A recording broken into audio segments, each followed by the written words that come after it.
Eh bien bonjour à toutes et à tous, aujourd'hui on se retrouve pour la vidéo habituelle du mercredi pour le débrief de la série Obi-Wan Kenobi, donc cette fois de l'épisode 5.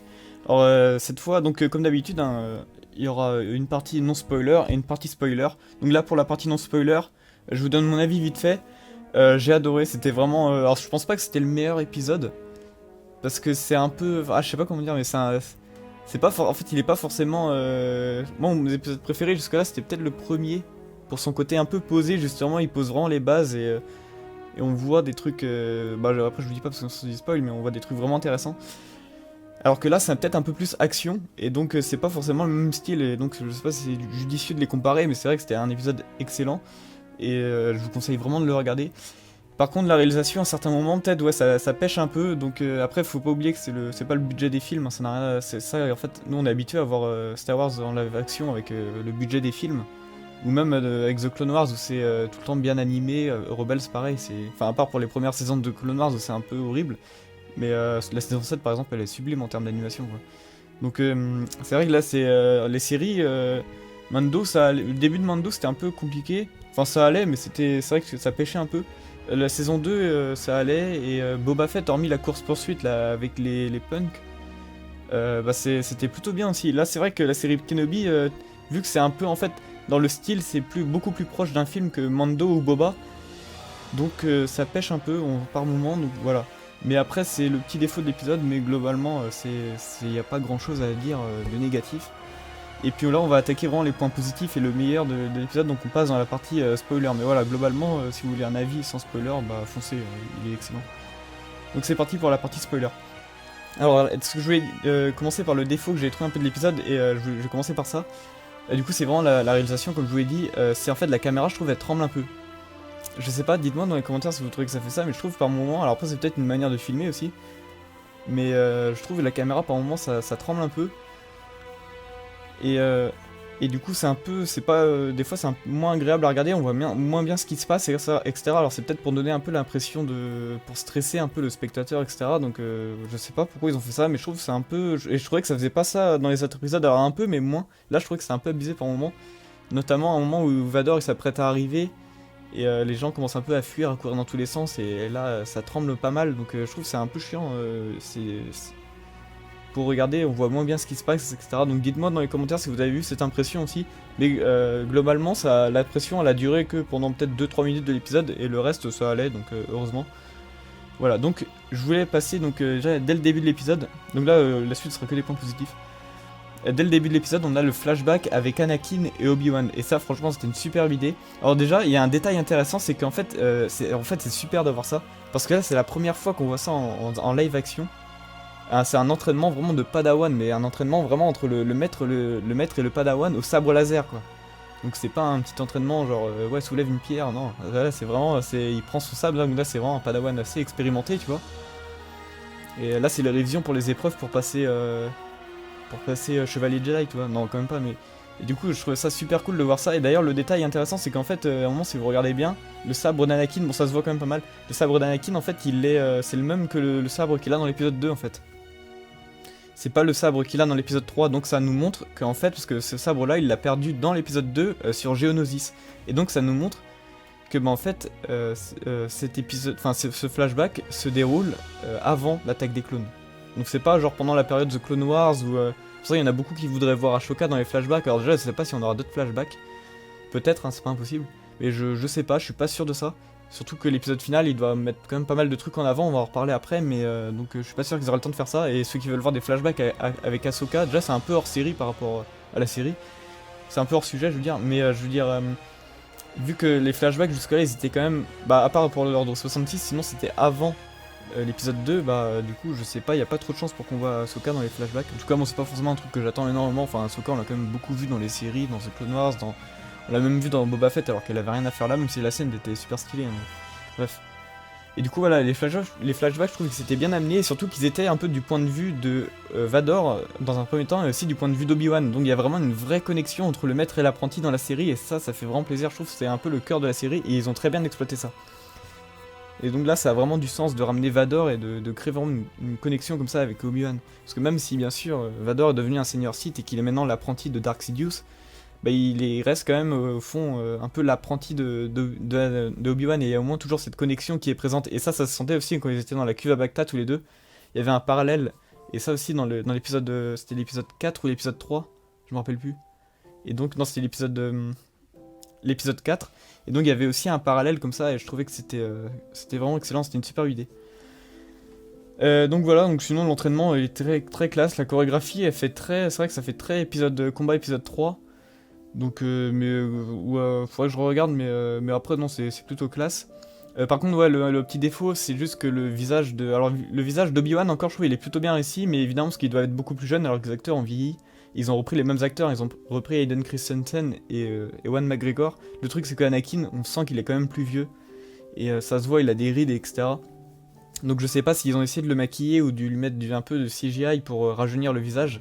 Ils auraient peut-être dû, parce que c'est vrai qu'on sent qu'il est un peu plus vieux, même alors qu'il est censé jouer un jeune Anakin. Mais hormis ça, c'était parfait, et ça fait quand même plaisir de revoir Hayden Christensen comme ça. Donc voilà, donc vraiment cette connexion entre entre Anakin et Obi-Wan, enfin Vador et Obi-Wan, c'est vraiment parfait. Ensuite, faut qu'on parle du personnage de Reva, parce qu'ils ont enfin apporté les explications par rapport à son passé. Je vous en parle depuis le début de la série, et enfin on a eu, ils ont pas eu montré forcément en flashback, un petit peu, mais des petits extraits. Mais ils ont surtout expliqué en fait le passé, et du coup c'était vraiment la supposition évidente. En fait elle était novice, et elle a vu Vador tuer des enfants. Et du coup c'est comme ça qu'elle a compris que Vador était... c'est comme ça qu'elle a compris que c'était Anakin, que Vador était Anakin, et qu'ensuite il a porté l'armure, etc. Et on se demandait tous d'où venait cette information, ça vient de là, mais de toute manière c'était une déduction assez évidente. Mais comme ça ils l'ont expliqué, là c'est bien. Et il y a un truc, parce que j'en vois certains venir directement, surtout sur Twitter, il y en a beaucoup je pense qui vont dire que Reva est une espionne, mais ça Alors, je suis pas sûr de ça, parce que c'est vrai qu'en fait, là on découvre qu'en fait le plan de Reva depuis le début c'était un peu de tuer Vador. C'est-à-dire qu'elle voulait lui amener Obi-Wan pour le distraire et le tuer plus facilement. Mais en même temps, est-ce que c'est totalement une espionne? Je sais pas, parce qu'il y a quand même un moment, je pense qu'elle était quand même inquisitrice. Je pense qu'elle a toujours eu un peu des doutes, genre... ça m'étonnerait qu'elle soit genre restée vraiment Jedi, même quand elle était inquisitrice, parce qu'elle est quand même assez sombre, elle est très agressive, et à un moment elle coupe une main aussi dans le premier épisode, donc je me dis c'est quand même un peu gros si elle... En fait si depuis le début elle était genre une espionne et qu'elle était encore Jedi, etc. Parce que dire que par exemple c'était une Jedi infiltrée dans l'Inquisitorius, ça j'y crois pas trop, donc on verra après, et surtout qu'en fait Obi-Wan quand il découvre un peu son plan à Reva, il lui dit on va rester ensemble et on va combattre Vador tous les deux. Elle lui dit non, j'ai pas besoin de ton aide, etc. Donc elle a toujours ce côté un peu côté obscur, tu vois ce que je veux dire, donc je suis pas sûr qu'elle soit espionne, je pense pas qu'on puisse aller jusque là. Et puis surtout que l'inquisiteur à la fin il lui dit votre haine nous a beaucoup servi, enfin le grand inquisiteur, enfin on va reparler de ça, mais il lui dit votre haine nous a beaucoup servi, donc ça veut dire qu'elle a vraiment été du côté obscur, donc je sais pas si... Voilà, je pense qu'elle est un peu entre deux. En tout cas j'espère qu'ils préciseront ça, mais je vais aller revoir l'épisode aussi entre temps pour me faire un avis là-dessus, parce que c'est vrai que c'était... en voyant une fois comme ça c'est un peu dur de tout comprendre. Surtout il y a plein de trucs, et puis bon il y a l'excitation aussi. Donc je suis très content qu'ils aient parlé de son passé. Vraiment Reva c'est un personnage que je défends depuis le début de la série. Je trouve qu'elle est vraiment superbe, elle est charismatique, elle a vraiment un bon caractère, etc. J'aime beaucoup le personnage, je trouve c'est vraiment intéressant. Et j'ai hâte de voir qu'est-ce qu'elle va faire dans l'épisode final. Je pense qu'elle va mourir dans l'épisode final, et j'espère qu'elle aura une belle fin. J'ai cru qu'elle allait mourir dans cet épisode là, hein, mais non, elle est pas encore morte je pense. Et je pense qu'elle va revenir, j'espère qu'il y aura un truc pas mal avec elle. Voilà, donc ensuite faut qu'on parle de Vador. Vador qui est magnifique dans cet épisode. Et alors par contre il y a un truc que j'ai au début de l'épisode, je trouve il est filmé bizarrement, genre il filme son casque vachement de près. Je trouve ça un peu bizarre, mais bon, ok c'est comme ça. Et je trouve oui la manière dont sont filmés l'épisode un peu de manière générale, c'est un peu bizarre cet épisode, comment il est filmé, mais c'est pas très grave non plus.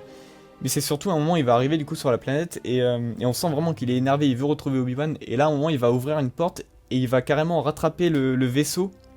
Alors c'est un vaisseau vide, et en fait c'est ceux qui ont fui là, ceux qui étaient c'est pas des rebelles, mais c'est juste des passagers clandestins, je sais pas comment on peut les appeler. Ils ont fui à partir d'un autre vaisseau, ils ont tendu un piège à Vador, et Vador il a rattrapé le vaisseau qui était vide. Et du coup déjà quand il rattrape le vaisseau, ça fait une grosse référence à Rey dans Star Wars 9. Donc là franchement la référence elle fait vachement plaisir. Voilà, je vous mettrai peut-être la scène en extrait. Et d'ailleurs, ce que j'ai bien aimé, c'est que Vador, vraiment, il reprend le vaisseau avec la force et il le pose par terre. Quoi. Vraiment, le gars sans presque aucune difficulté. Alors que bien sûr, Rey, quand on la voit dans le film, elle a beaucoup plus de mal. Ce qui est normal, parce qu'elle est moins entraînée, etc. Que Vador, bien sûr. Et donc j'ai bien aimé ce détail, ils ont vraiment tenu compte de ce détail, ça fait vraiment plaisir. Ils tiennent vraiment compte des petits détails, hein, ça c'est cool. Et du coup, Vador, il va littéralement broyer le vaisseau, il va l'ouvrir en deux, il va ouvrir les portes. Enfin, le truc, c'est, t'as l'impression qu'il est en carton, quoi.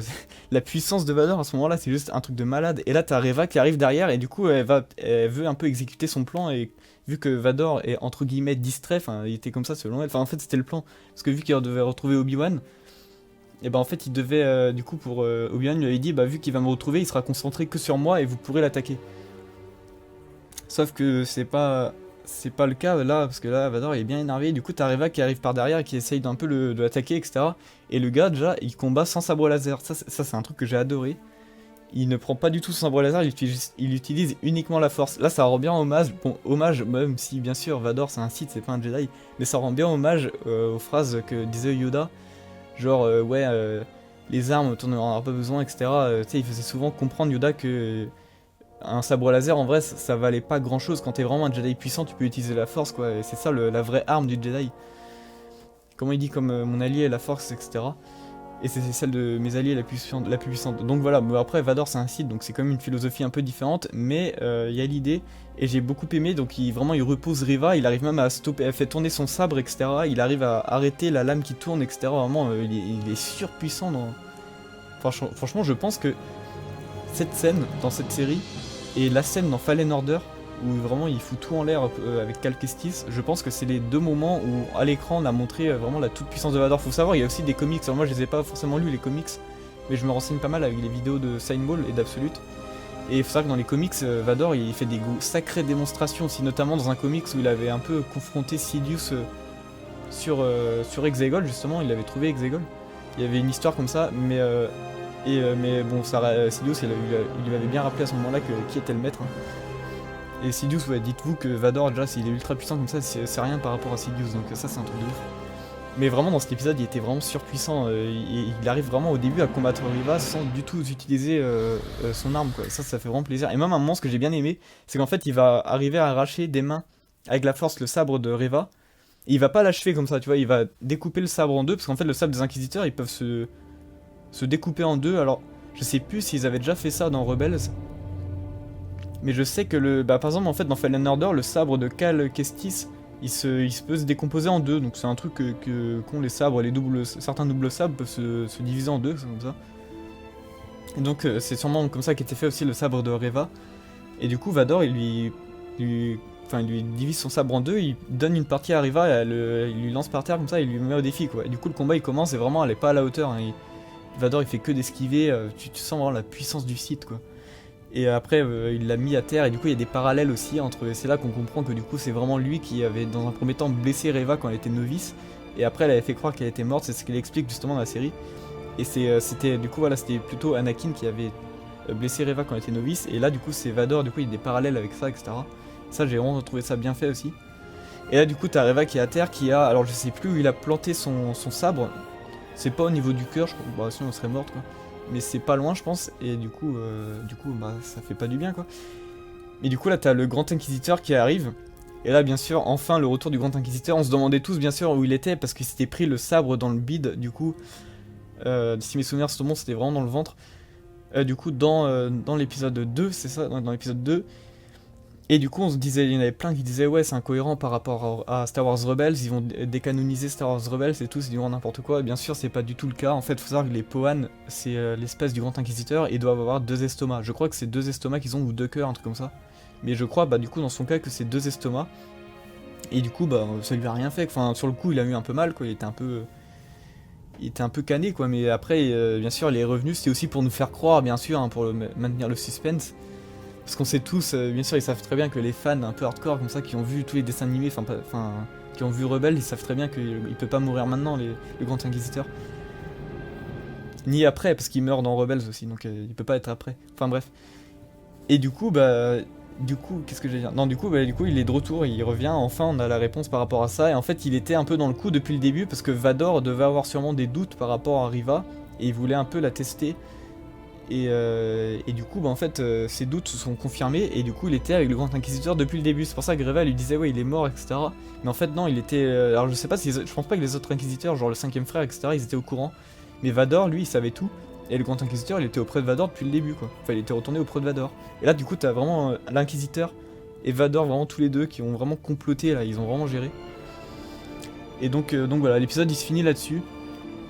Super beau combat en tout cas entre Reva et Vador, j'ai beaucoup aimé. J'espère un petit combat pour la suite, ça pourrait faire plaisir. Je pense avec Obi-Wan, tu vois, qui combat Vador, vraiment un Vador surpuissant. Et Obi-Wan qui a un peu de mal, mais qui se rattrape un peu par rapport à l'épisode 3. Parce que cette fois, l'effet psychologique, et il a moins l'impression psychologique, etc. sur lui, il arrive un peu à surmonter ça. Et bien sûr, cette série elle raconte toute l'épreuve aussi que Obi-Wan doit endurer. Et tout ce qu'il doit surpasser pour devenir le Obi-Wan que l'on connaît dans l'épisode 4 et devenir le vieux Ben Kenobi sage et très puissant et qui par contre dans l'épisode 4 se bat extrêmement bien face à Vador. Et je trouve que ça met bien, en fait ça rend encore plus sublime le combat de l'épisode 4 quand tu vois le combat de la série, parce qu'en fait dans la série Obi-Wan il a du mal. Mais dans l'épisode 4 c'est pas du tout le cas, tu vois, tu te sens qu'entre temps il s'est vraiment rattrapé, il a passé un cap quoi, il a réussi à aller au-delà de tout ça. Quand il a appris que bien sûr Vador était encore en vie, que quand il a vu qu'est-ce qu'il était devenu, etc., ça l'a un peu traumatisé, mais tu sens qu'il est allé au-delà de tout ça, au-delà un peu de son passé, et qu'il a réussi à devenir un vrai maître Jedi quoi. Dans l'épisode 4 c'est un vrai maître Jedi.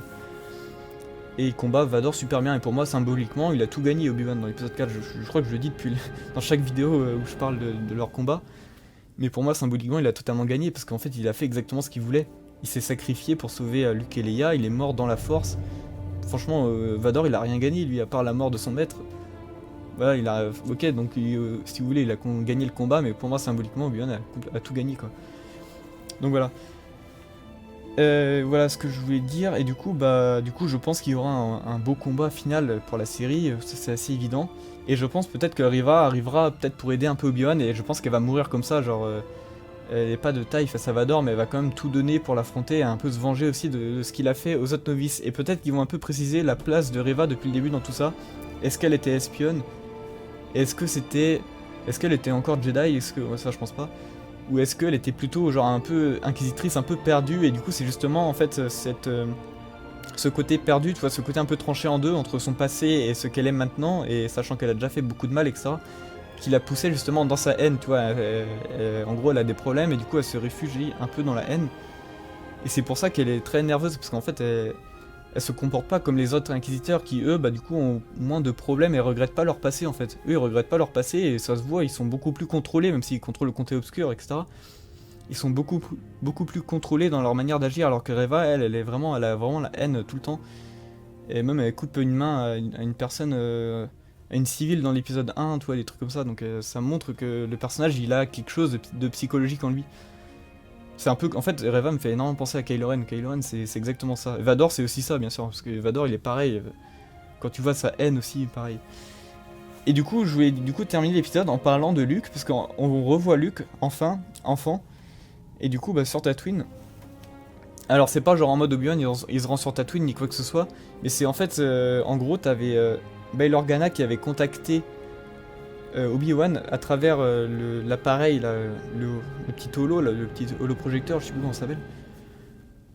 Et qui lui avait dit bon j'espère que vous allez bien, on n'a pas de nouvelles de vous, etc. Hein. Il parle à Obi-Wan et il dit si jamais vous ne revenez pas, j'irai sur Tatooine veiller sur l'enfant, je sais plus, il dit un truc comme ça. Et du coup en fait il aurait jamais dû dire ça, parce que ce truc là il a été perdu. Genre Obi-Wan il l'avait donné à quelqu'un parce qu'il devait partir affronter Vador. Évidemment si Vador il trouve ça sur lui c'est mort là. Parce que Vador il connaît pas l'histoire bien sûr. Et du coup le truc il est tombé par terre. En fait c'est Reva qui l'a retrouvé à la toute fin de l'épisode. Elle était vraiment genre elle est complètement blessée, elle est à terre, elle est en train de ramper, elle prend le truc et là t'as le message qui arrive et évidemment le message il bug, mais il faut quand même qu'il diffuse le bon moment où Bail Organa il dit le garçon sur Tatooine je sais pas quoi et tout. Du coup en fait là tu vois Luke sur Tatooine et l'épisode il se coupe là. Et du coup tu te dis est-ce que Reva va aller chercher Luke, mais pourquoi faire? Parce que apparemment elle voudrait maintenant elle voudrait tuer Vador pourquoi elle irait chercher Luke sur Tatooine, ça n'a pas trop de sens. Donc je sais pas trop qu'est-ce qui va se passer par rapport à ça, j'ai pas vraiment de théorie, on verra bien. Je pense que la série elle va nous faire croire un peu des choses aussi qui vont pas forcément se dérouler. Donc voilà, on verra bien. En tout cas, bah là on aura fait une grosse vidéo quand même, 20 minutes. J'espère que cette vidéo vous aura plu, c'était l'avant-dernière et il y aura une dernière vidéo pour parler de l'épisode 6 la semaine prochaine. Et il y aura une vidéo pour parler vraiment de mon avis global et définitif sur la série. Bah pas dimanche là mais dimanche prochain du coup. Ou je sais plus, dans 2 semaines, enfin bref. Pour parler vraiment, une fois que la série sera terminée, je vous redonnerai mon avis un peu sur tout. Je ferai une vidéo plus travaillée, parce que là c'est des vidéos où je réagis à chaud, il n'y a pas de montage. Je mets juste des petites images de fond pour illustrer un peu ce que je dis, mais je peux même pas mettre des images de l'épisode aussi, parce que j'ai pas envie de vous spoiler, mais c'est parce que elles sont galères à trouver, vu que l'épisode il vient de sortir.